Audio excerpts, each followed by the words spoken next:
Do you see the strength? Let me give an example from the esteemed master. You know the author of R.E.D.I.T, the esteemed master, Rahimullah, a person who is helpless on their own. Nothing has been left untouched by him. He has no power, no wealth, and no capital. So, is the lessons of the R.E.D.I.T, which that helpless person aimed to achieve, being taught all over the world right now? It's happening. Who is the main actor behind the reasons for our gathering in Ankara today? The esteemed master, Rahimullah. Look now. How has the purpose of that helplessness been realized in a way that reaches all corners of the world?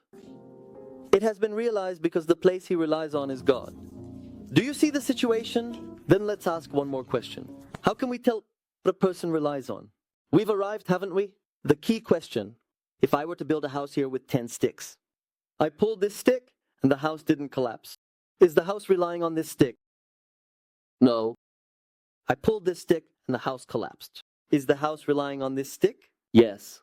How can we tell what a person relies on? If something collapses when you pull it, that means it relies on that thing. How can we tell if a person relies on money?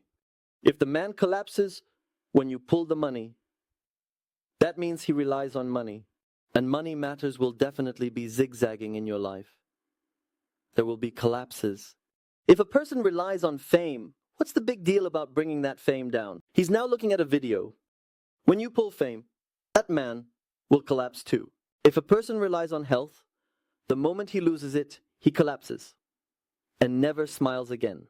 Is there anyone among us who hasn't faced health issues? One comes from the waist, one from the eyes, and another from deeper inside. It definitely comes, you know. So a person, pay attention to the sentence, has to rely on something unchanging. It happened, didn't it? When I rely on variable events, I rise with their rise. I'm going down with its descent. We have a contractor from Gümüşhane. He really loves the world, I swear. Yesterday, he came by, and butterflies were coming out from his cheeks because of his smiles. I asked what you did, and you said you sold an apartment. He turned around and laughed so much that my friend said, no, he sold 2 apartments. Do you know what happens when you can't sell it? It takes 6 months to get a grip. When a person relies on that, they experience the zigzag, and it's a very exhausting thing. And let me repeat, I wish this exhaustion would only stay in this world. Why didn't you establish this trust in God? There's an account for that in the afterlife. Because trust in God is not a luxury, it's a necessity. It's a necessity of faith. Fame also relied on it and went. He relied on health and moved on. He relied on family. I gave an example at the beginning of the lesson. May God grant healing to our friend's little one. But it's going away. Morale is going down. The morale is going down. So it means that a person has to rely on something unchanging. Do you see? These are the true responses of complete reliance. Do you see? It's not possible to find comfort in any other way. We had memorized the sentence. Faith is both light and strength. And it is light. And it is strength. Did strength settle in? You are as strong as what you rely on. So what shall we move on to now? Light. What is faith? Faith is light. When you hear the word light from me, think of it like these lights. For example, when we turn off these lights, will there be uncertainty? Sure. And uncertainty is really exhausting, you know. It suddenly turned off. What was the name? I'm saying, Mikhail, get up and go from there. I can't see what's in front of me. Who am I going to bump into? What's in front of me? Am I going to bump into something else? If a string hits your foot while you're walking over there, you might think it's a snake. If a plastic bag hits you, you might think it's a person and you'll freeze in fear. I mean, when the surroundings are without light in that moment of darkness, there's nothing more maddening than the uncertainty of not being able to see the events happening around you. If we have friends who are specializing in psychology, they will definitely agree.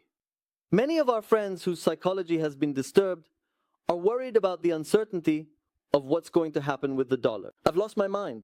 Look, that uncertainty doesn't show you what's ahead.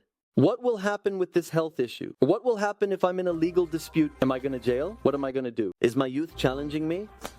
Those uncertainties drive a person crazy.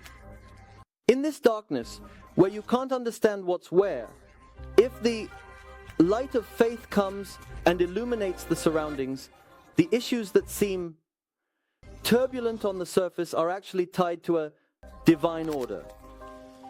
If he says to relax, look now. What's wrong? You understand, right? Even the events that seem irregular and that you can't make sense of are actually tied to a divine order. If I say don't worry at all,